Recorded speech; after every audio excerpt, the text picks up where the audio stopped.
What's going on, everyone? Today I wanted to talk about my 4 years of ownership with the C5 Corvette and how it's been.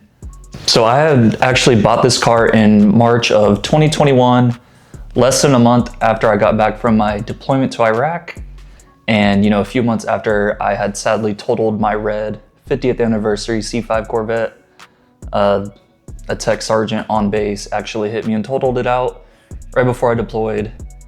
Ended up coming back less than a month later. Actually found this on Craigslist, completely 100% bone stock, 2-owner car, and bought it in March of 2021.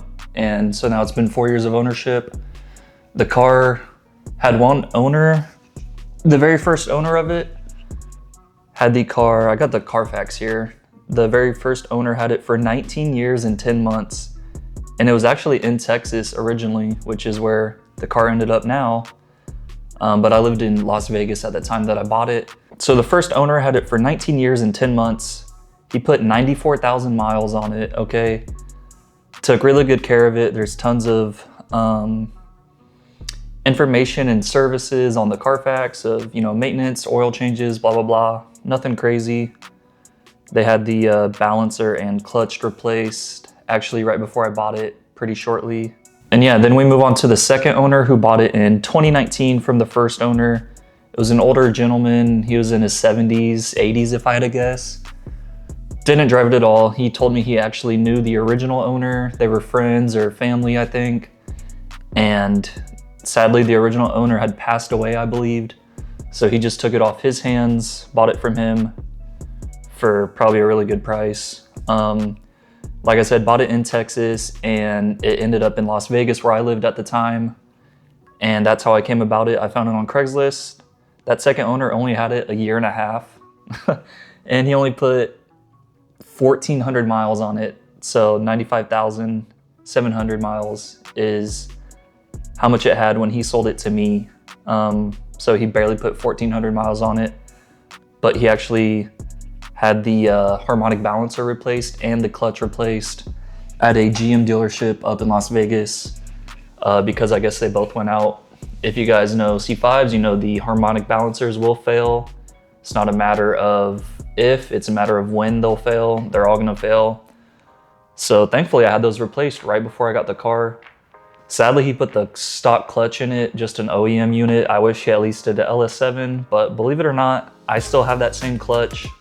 Even with my heads cam, 460 horsepower setup, I've had no issues with it. It's pretty soft, but it holds the power. It doesn't slip yet.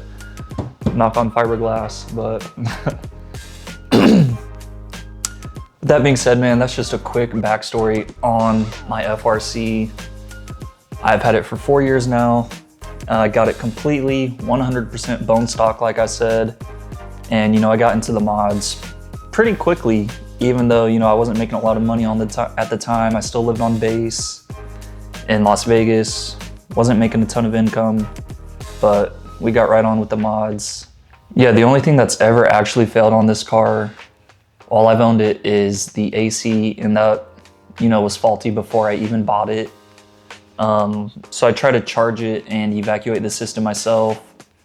That worked for a little bit, and turns out there was a leak. So that just leaked out and it stopped working again, of course. And I actually had a shop do this, which is pretty much the only thing I've ever had a shop do on this car.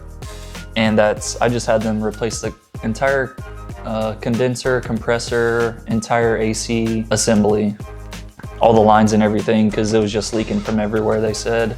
And I didn't have a lift or anything like that at the time. Just went ahead and paid it. I think I paid like 1,100 bucks to have them replace the compressor, condenser, and all the lines, like I said. And the ACs worked great ever since then. Actually, I also had an issue at the same time, and of course it was in the summer in Las Vegas. So I got the condenser and stuff replaced, but I was having an issue with the blend doors not actuating. So one side of the car was staying with hot air and one side had the cold air because that door was not opening like it should to allow the cold air to come out. And so I actually had to replace a vacuum line behind the intake that controls the blend door actuators. I ended up finding the vacuum line was broken, and it actually runs down by where the ECM is in the passenger side fender well. So I had to take that off and, you know, repair that vacuum line. Runs up behind the intake, right where your map sensor is. Yeah, I did that in the parking lot, but got that all fixed up. And honestly, ever since then, I have not had anything break on this car. Like I said, knock on wood, but nothing is broken. I've got, let's see, I now have 106,002 miles on this car. Just hit 106,000. So I know that's not a whole lot that I've driven it, sadly. You know, I try to drive this thing as much as I can, but when I lived in Las Vegas, I literally lived a mile or two away from work. So I was not putting much miles on it at all. Even though I would drive it every single day, it was my daily when I lived out there. I just had a very short commute, so the miles didn't really get added up. But, you know, I drive it. And now that I live here in Dallas, where the car originally came from, Texas, you know, I'm putting the miles on it. I'm driving as much as I can, got a longer commute, and I'm trying to get those miles up because I want to. I love this car, I love driving it, and, you know, I want to enjoy it. That's what I bought it for. I didn't buy it just to sit in the garage. You know, it already has high miles, so who cares? It might be a rare option, you know, with the Arctic White FRC. They only made like 315 of them, but I got this thing to drive it, man, so that's what I'm gonna do with it. Anyways, with that being said, you know, my car's heads, cam, intake, I did that, I think a year of ownership into the car. I had to cam it, man. You know, I had to. Cammed it full exhaust about a year of my ownership, and it's been cammed for, I believe, 3 years now since then. And I've had zero issues and, you know, put a good amount of miles on it. Stock clutch, stock transmission, stock rear end, all that stuff is stock. Stock LS1, you know, minus the cam and supporting mods, but stock bottom end. And, you know, the mods have just continued from there. I've done coilovers, seats, steering wheel, wide body, you know, the list just goes on and on. You guys have seen my channel, you guys have seen my car. And yeah, but I've honestly had zero issues with reliability, and, you know, these cars are great. I get 30 miles per gallon on the highway, 20 around the city, and that's doing wide open throttle pulls literally every single drive. And, you know, it couldn't be more fun, and it's still pretty good on gas. You know, I've driven on road trips, I've done autocross events, I've, you know, had some fun in Mexico on the streets. I go there pretty frequently, and this thing just loves it. It takes whatever I throw at it. Yeah, guys, like I said, my Corvette has been super reliable for me. It loves whatever I throw at it. It loves to be abused. I have the stock cooling system, believe it or not. And even with the front lip that I have, it doesn't overheat or anything. Even in the Texas summers, the Vegas summers, you know, it gets 120 out, and the car will run at 200 tops, maybe 210. If I'm sitting in traffic on an extremely hot day. Typically it runs at 190 though, which is great for the LS1.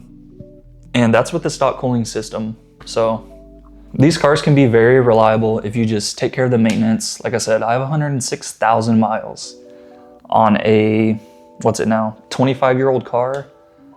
That's pretty good for a car that gets beat on as much as it does and that's modded.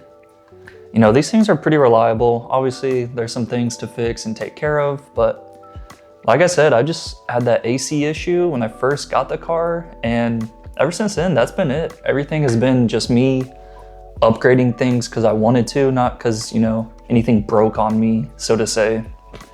So with that being said, guys, that's been my 4 years of ownership with the C5 Corvette. It's came a long way, you know, from 100% bone stock, FRC, stock wheels, stock everything, to now, you know, heads, cam, intake, full exhaust, 460 horsepower to the wheels, full wide body, you know, C6 Grand Sport wheels for now. I'm gonna switch those up soon. Just wait on that. What else do we got? Carbon fiber steering wheel, aftermarket radio and subwoofer and amp, Corbo A4 seats. The list just goes on and on, man. We got leather on the interior that I've done. aftermarket rear spoiler and side skirts and the front lip, carbon fiber. I just installed those. Go check that video out. You know, LED upgrades on everything. Every single bulb on this car is an LED, which is great. The heads-up display works. I had to do a fix on that. I guess that is something that broke. I did have to fix the heads-up display. I made a video on that if you want to go check it out. It's a really short, easy fix if your HUD is broken and you can't see it. I did have to fix that, which, I mean, that's pretty minor. Some people don't even like it, but I like to have it on. So that is something that broke on me. But yeah, man, with that being said, that's been my 4 years of ownership. Let me know how long you guys have had your C5 Corvette in the comments below, how it's treated you, and you know, what you've had to fix or, you know, what you've done to it. My red 50th anniversary, I had more issues with that car actually. They had the same mileage, but that one actually, the stock clutch master cylinder actually went out on me only a few months after owning the car. So it's kind of hit or miss, man. I mean, it's the luck of the draw with these cars. I know some people have issues with the torque tube braking. They just get unlucky. Rear differential brakes, they fix the torque tube, then their engine goes out. You know, that's just kind of how it is with these old cars. So far, I've been lucky with mine. It's treated me great. So like I said, y'all, let me know how your car has been, how long you've had it, or if you're planning to get one, let me know. I can help you out if you have any questions about getting one, what to look for, all of that good stuff. And thank you guys for watching. Let me know what you'd like to see next, and peace, man.